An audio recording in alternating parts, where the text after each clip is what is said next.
Bəzən xəstələrimizi narahat edən ən önəmli mövzulardan biri hər tıxalı damarı açmağa ehtiyac varmı?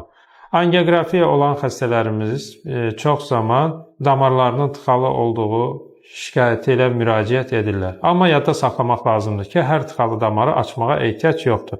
Xüsusən yan şaxələrdə diametri 2 mm-nin altında olan və ya ölü miokardı qidalandıran damarları açmağa ehtiyac yoxdur.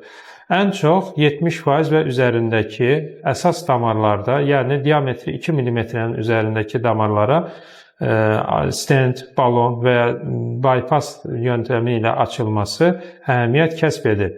Daha aşağı faizli darlıqları isə dərmanlarla müalicə etmək lazımdır. Bəzən xəstələrimiz düşünür ki, stent qoyduqdan sonra xəstəni əvvəlki sağlamlığına qovuşa bilmir. Hətta yarımcan olaraq adlandırırlar. Amma əslində həqiqət bu deyil. Çünki stent qapalı damarı açmağa və onu açıq tutmağa kömək edir, ürəyin qidalanmasını yaxşılaşdırır. Stent qoyulan xəstələr normal dərmanlarını qəbul etdiyi müddətcə digər sağlam insanlardan fərqlənmir.